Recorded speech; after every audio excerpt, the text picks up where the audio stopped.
Thank you, Shivaji. I hope you will take the same national spirit to Tamil Nadu also. And now, Sri Sanjay Singh ji. Vande Mataram sir, आपका बहुत बहुत आभार कि आपने वंदे मातरम जैसे महत्वपूर्ण विषय पर मुझे अपनी बात कहने का अवसर दिया। मान्यवर, मैं सोच रहा था कि वंदे मातरम के बारे में उसके 150 वर्ष पूरे होने पर यह चर्चा सरकार के द्वारा क्यों प्रायोजित कराई जा रही है। एक तो यह अच्छी बात है कि देशभक्ति की भावना का विकास सबके अंदर हो। वंदे मातरम के महत्व को सारे देश के लोग समझें, नौजवान समझे, किसान समझे, मजदूर समझे, पढ़ा लिखा समझे, गैर पढ़ा लिखा समझे। यह अच्छी पहल है। लेकिन मैं साथ ही साथ यह भी सोच रहा था तो एक घटना मुझे याद आई मान्यवर। वो घटना थी उत्तर प्रदेश की। हमारे एक ऊर्जा मंत्री हैं माननीय मंत्री जी ए.के. शर्मा जी, उनके सामने व्यापारी लोग पहुंचे। उन्होंने कहा 21 घंटे से लाइट नहीं आ रही, 21 घंटे से लाइट नहीं आ रही, व्यापार बर्बाद हो रहा है, बच्चे रो रहे हैं, हमको गर्मी में बिजली दे दो। मंत्री जी ने कहा जय श्री राम, बजरंगबली की जय, और गाड़ी में बैठ के चले गए। मैं आपके माध्यम से सरकार से पूछना चाहता हूं, क्या भगवान श्री राम ने आपको कहा है कि आप नाकारे और निकम्मे हो जाइए और जनता को अंधेरे में रखिए, बिजली ना दीजिए? यह क्या भगवान श्री राम ने आपको कहा है? यह शिक्षा आपको भगवान श्री राम ने दी है? मान्यवर, मुझे वंदे मातरम आम आदमी पार्टी की रैलियों में, आम आदमी पार्टी की सभाओं में जब भारत माता की जय और वंदे मातरम जोर जोर से लगाए जाते हैं। किसी दिन लगाने का मन हो तो आ जाना हमारी पार्टी के कार्यक्रम में, आपसे ज्यादा तेजी के साथ वहां पर वंदे मातरम लगाएंगे। सदन में भी लगाना चाहते हो लगाओ। तो आप इन नारों के पीछे, ये नारे देशभक्ति के हैं, ये नारे देश की रक्षा के हैं, ये नारे देश को आजादी दिलाने के लिए हैं। ये नारों के पीछे अपने गुनाहों को छिपाने के लिए नारे नहीं है, मैं कहना चाहता हूं मान्यवर। और आप क्या कर रहे हैं? आप इन नारों के पीछे अपने गुनाहों और अपराध को छिपाना चाहते हैं। वंदे मातरम का मतलब क्या है? वंदे मातरम का मतलब है मातृभूमि की वंदना। मातृभूमि की वंदना। हम मातृभूमि की वंदना करते हैं, तो आप कैसे मातृभूमि की वंदना कर रहे हैं? अरे 1 रुपए में तो एक आम नहीं मिलता। आपने 1 रुपए में अडानी को 1050 एकड़ जमीन और 10 लाख आम और लीची के पेड़ दे दिए। ये मातृभूमि की वंदना, ये आपकी मातृभूमि की वंदना है। आप मातृभूमि को बेचकर मातृभूमि की वंदना कर रहे हैं। ये मातृभूमि की, आज वंदे मातरम पे ही बात करूंगा सर। मातृभूमि की वंदना, मातृभूमि की वंदना हिंदुस्तान के एयरपोर्ट को बेच के नहीं हो सकती। मातृभूमि की वंदना रेल को बेच के नहीं हो सकती, सेल को बेचकर नहीं हो सकती, समुद्री तटों को बेचकर नहीं हो सकती, कोयला और गैस को बेच के नहीं हो सकती, हिंदुस्तान की जमीनों को बेच के नहीं हो सकती। तुम लोग मातृभूमि को बेचने वाले लोग हो, तुम मातृभूमि की वंदना करने वाले लोग नहीं हो। मान्यवर, वंदे मातरम पे ही सुनिए। आज वंदे मातरम के अलावा कुछ बोलूंगा ही नहीं। मातृभूमि की वंदना, इस मातृभूमि की वंदना में जब यहां पे लीडर ऑफ द अपोजिशन बोल रहे थे, मान्यवर, honourable I am not yielding sir, I am not yielding sir, sir I am not yielding sir, I am not yielding sir. जब लीडर ऑफ अपोजिशन बोल रहे थे, ऑथेंटिकेट इट प्लीज देन। जब leader, sir I am not yielding, sir I am not yielding. जब यहां पे leader of opposition बोल रहे थे, नो पॉइंट ऑफ ऑर्डर, खड़गे साहब, उनके मुंह से नो पॉइंट ऑफ ऑर्डर, दलित शब्द निकल गया, दलित शब्द निकल गया। पूरी की पूरी भारतीय जनता पार्टी हाउस में खड़े होकर विरोध करने लगी। दलितों से इतना चिढ़ है आपको? क्या दलित भारत माता के बच्चे नहीं? क्या पिछड़े भारत माता के बच्चे नहीं? क्या आदिवासी भारत माता के बच्चे नहीं? अगर दलितों, पिछड़ों, आदिवासियों की बात होगी तो आप विरोध करोगे? आप विरोध करोगे? You are not on the topic. LOH. Just need a minute. LOH. Sir, दो बातें हैं। Please. LOH is on its legs. LOH is on its legs. Sir, दो बातें हैं। एक तो हम चाहते हैं कि डिबेट, हेल्दी डिबेट हो, तर्कों के साथ हो। अभी इन्होंने आरोप लगा दिया कि दलितों पर बीजेपी वाले एकदम हल्ला करने लगे। ऑन रिकॉर्ड है, मैंने कहा है दलित के विषय में कि ये हमारे पूज्य हैं, हमारे भाई हैं। ये ऑन रिकॉर्ड है। इस तरीके के स्वीपिंग स्टेटमेंट्स न दे और इस हाउस के माध्यम से देश को गुमराह न करे, नंबर 1। नंबर 2, आपने कहा ये बेच दिया। I say please authenticate on the floor of the house whatever you have charged. देखिए, आज सर बहुत अच्छी बात गृह मंत्री जी भी कह के गए और लीडर ऑफ द हाउस भी कह रहे हैं कि जो कुछ भी मैं बोलूं उसको ऑथेंटिकेट करूं। और मैं आपसे अनुरोध कर रहा हूं सर कि अगर मैं ऑथेंटिकेट ना करूं तो मेरे खिलाफ कार्रवाई की जाए। एक एक चीज मैं ऑथेंटिकेट करूंगा। अगर मैं कोई बात कह रहा हूं तो उसको ऑथेंटिकेट करूंगा। दूसरी बात, शहीद खुदीराम बोस की बात हुई सर, कल उस सदन में चर्चा हुई। हिंदुस्तान के सबसे युवा क्रांतिकारी जिन्होंने फांसी के फंदे को चूमा, वंदे मातरम का नारा लगाया। शहीद खुदीराम बोस, शहीद रोशन सिंह, शहीद राजेंद्र लहड़ी, शहीद अशफाक उल्ला, शहीद राम प्रसाद बिस्मिल, शहीद प्रफुल्ल चाकी, हिंदुस्तान के तमाम क्रांतिकारियों ने जब फांसी के फंदे को चूमा, शहीद आजम भगत सिंह, शहीद सुखदेव, शहीद राजगुरु, सबने वंदे मातरम का नारा लगाया। और शहीद खुदीराम बोस को अब आप याद कर रहे होंगे, मैं पिछले 31 साल से 3 दिसंबर को शहीद खुदीराम बोस की जयंती का आयोजन करता हूं। मेरी संस्था का नाम शहीद चंद्रशेखर आजाद के नाम पे है।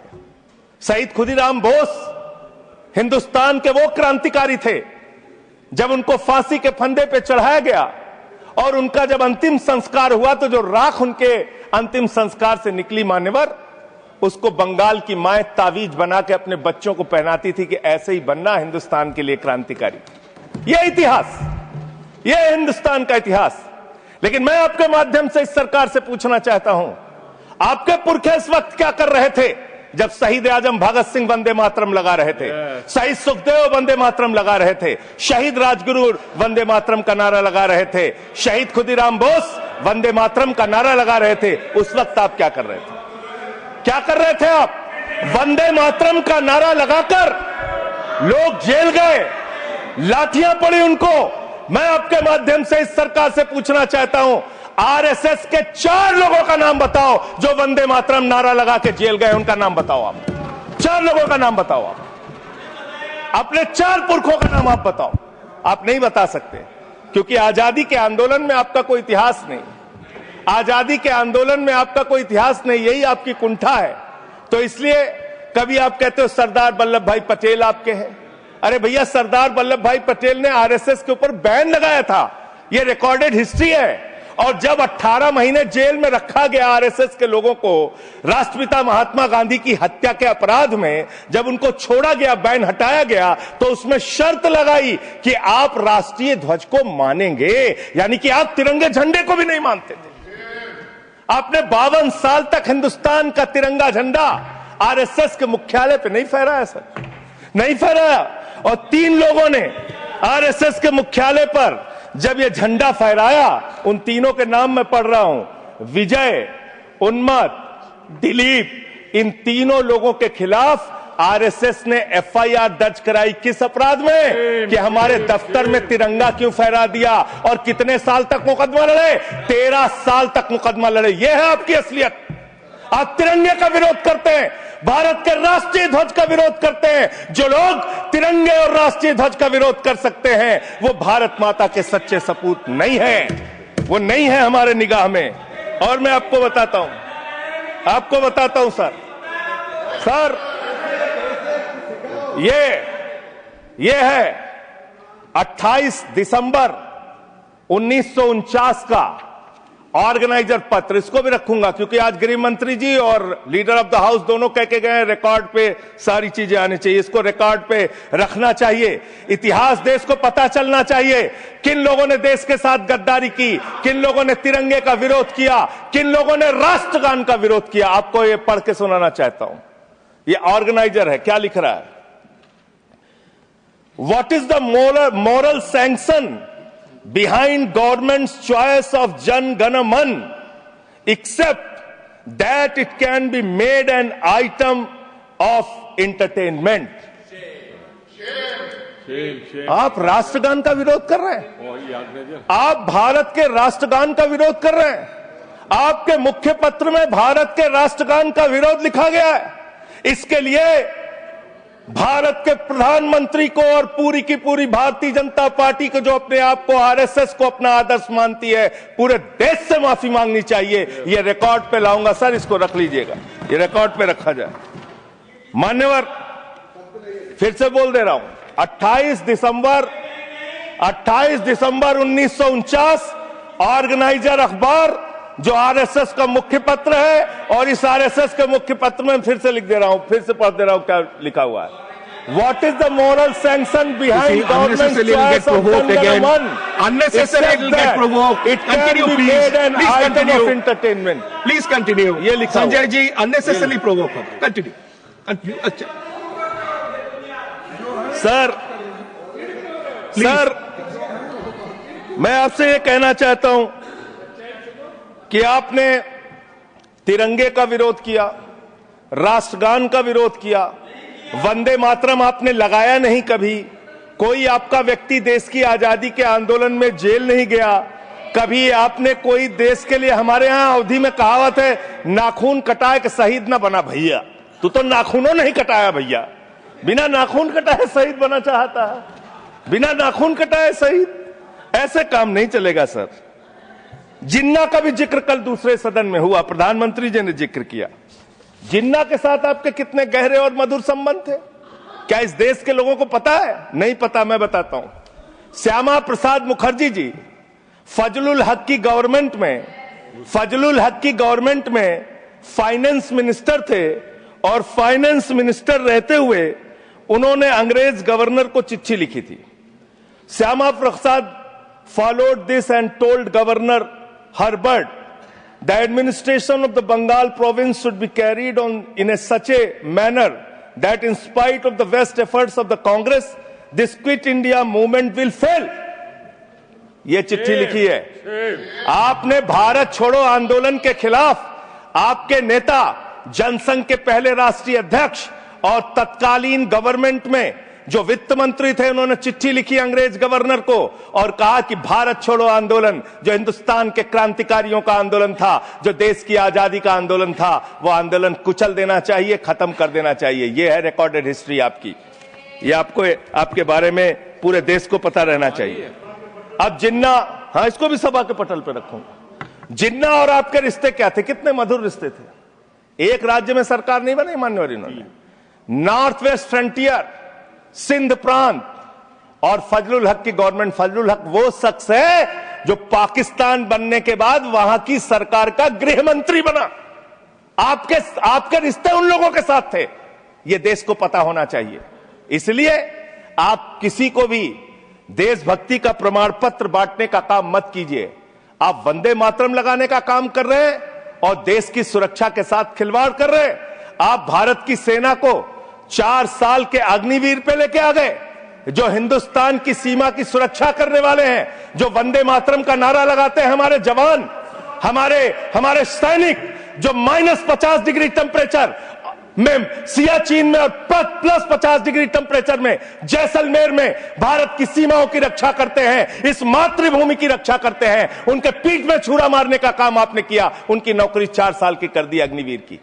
आपको मातृभूमि से प्यार है, आप देशभक्ति की बात करेंगे, आप देशभक्ति की बात कर रहे हैं। अरे मैंने साइकिल चोर सुना था, लॉकेट चोर सुना था, स्कूटर चोर सुना था, मैंने सुना था तमाम तरह के चोर होते हैं। आप लोग तो वोट चोर निकल गए हिंदुस्तान के अंदर, वोट चोर।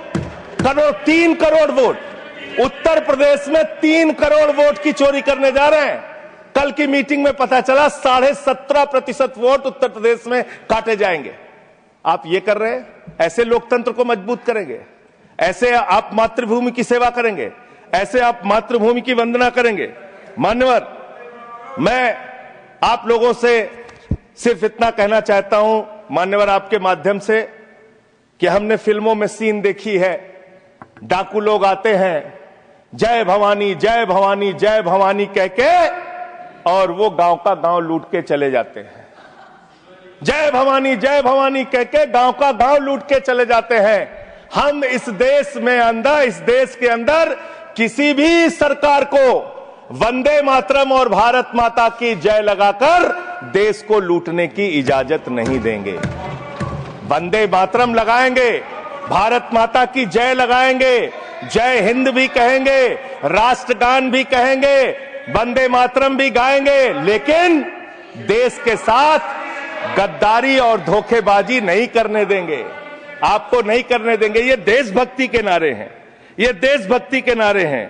आप बेरोजगारी पे बात नहीं करना चाहते, महंगाई पे बात नहीं करना चाहते, दलितों का मंदिर में प्रवेश वर्जित है, कहीं उनको रोका जा रहा है, उस पर बात नहीं करना चाहते, पिछड़ों का शोषण हो रहा है, उस पर बात नहीं करना चाहते। आपने मातृभूमि की सेवा यह की है कि आज हिंदुस्तान के ऊपर 200 लाख करोड़ रुपए का कर्जा है, 200 लाख करोड़ रुपए का कर्जा। आपने हिंदुस्तान को आज इस स्तर पे पहुंचाने का काम किया है। और दूसरी बात मैं पूछना चाहता हूं आपके माध्यम से मान्यवर, इस देश में मजदूर भी हैं, किसान भी हैं, आदिवासी भी हैं, दलित भी हैं, पिछड़े भी हैं, सवर्ण भी हैं, सब में अनपढ़ है, सब में भारी संख्या है जो पढ़े लिखे नहीं है, जिनको संस्कृत का ज्ञान नहीं है, जो नहीं पढ़ सकते वंदे मातरम। तो आप उनको कह रहे हैं कि वो देशभक्त नहीं है। मैं आपके माध्यम से कहना चाहता हूं, वो देश को लूटने वाले अडानी जैसे पूंजीपतियों से ज्यादा बड़े देशभक्त हैं, जो अपने बच्चों के लिए श्रम करते हैं, मजदूरी करते हैं, कुली का काम करते हैं और अपने बच्चों का पेट भी पालते हैं, देश की भी सेवा करते हैं। वो आपसे ज्यादा देशभक्त हैं। उनकी देशभक्ति को आप इससे चेक करने का काम मत कीजिए, उससे परीक्षा करने का काम मत कीजिए। मान्यवर, मैं अंत में एक और बयान आया, उसका जिक्र करके अपनी बात को खत्म करूंगा। अभी SIR की प्रक्रिया के तहत उत्तर प्रदेश के मुख्यमंत्री ने कहा कि डिटेंशन सेंटर बनाए जाएंगे। 80 लाख लोगों के वोट आपने बिहार में काट दिए, वहां कितने घुसपैठिए मिले आपको? अरे भाई, ये भी मातृभूमि की बात हो रही है। आप लोग चाहते हैं बांग्लादेशी यहां पे आ जाएं, मातृभूमि को सुरक्षा को खतरा हो जाए? आपको तो चिंता वही है ना, वही तो बात कर रहा हूं। कितने बांग्लादेशी घुसपैठिया मिले? कितने बांग्लादेशी घुसपैठिया मिले? कितने बांग्लादेशी घुसपैठिया मिले? मात्र 315, जिसमें नेपाल के बाकी लोग सिर्फ 78 मुसलमान मिले। वहां 80 लाख लोगों के आपने वोट काट दिए। अब आप कह रहे हैं उनको डिटेंशन सेंटर में रखेंगे। उनको डिटेंशन सेंटर में आप रखेंगे जो हिंदू हैं, जिनके जो पूर्व IAS हैं। आप इस देश का सिर्फ माहौल बिगाड़ना चाहते हैं। आप इस देश को सिर्फ नकली नारों के पीछे सिर्फ आप अपने आप को छिपाना चाहते हैं। वंदे मातरम देशभक्ति का नारा है, भारत माता की जय देशभक्ति का। हां, दिल्ली में तो काटोगे ही आप, ठीक ही कह रहे हो, पहले से ही नियत बता दिया। दिल्ली की हालत तो कर दी आपने। अरे इसमें क्या लिखा हुआ है? इसमें क्या लिखा हुआ है? सुजलाम सुफलाम, सुजलाम सुफलाम, शुद्ध जल शुद्ध फल और मधुर वाणी। मधुर वाणी, मधुर वाणी कौन बोल रहा है? देश के प्रधानमंत्री मधुर वाणी बोल रहे हैं। मुजरा जैसे शब्दों, अरे भाई, इसी वंदे मातरम की सेकंड्स रह गए सर, वंदे मातरम की तो बात कर रहा हूं। हमारे पास और टाइम है सर, टाइम है सर। सर, मधुर वाणी, मधुर वाणी, मधुर वाणी। सर, जहरीली हवा और जहरीला पानी दिल्ली में दे रहे हैं। हमारे पूर्वांचल के भाइयों के ऊपर बुलडोजर चला रहे हैं। सर, मेरे टाइम में से काट लीजिएगा, पार्टी टाइम में से काट लीजिएगा, प्लीज, पार्टी टाइम में से काट लीजिएगा।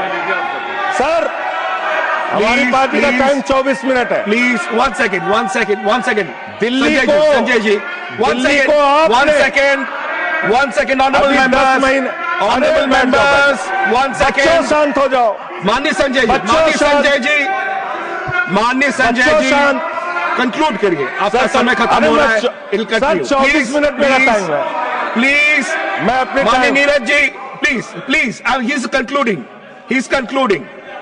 Please conclude 10 second sir, please conclude, आपका समय समाप्त हो गया। सर मेरी पार्टी का समय 24 मिनट है। ठीक है, मेरी पार्टी का समय 24 मिनट है। और कोई स्पीकर नहीं है आपके? स्पीकर एक और है, उनमें से आप काट लीजिएगा समय। मैं कह रहा हूं ना, हाँ ये हमारा अधिकार है, पार्टी का अधिकार है। तो मान्यवर 10 महीने में आपने दिल्ली की वो हालत कर दी, जहरीली हवा यहां पर आने लगी। दिल्ली को आपने दुनिया का सबसे प्रदूषित शहर बना दिया।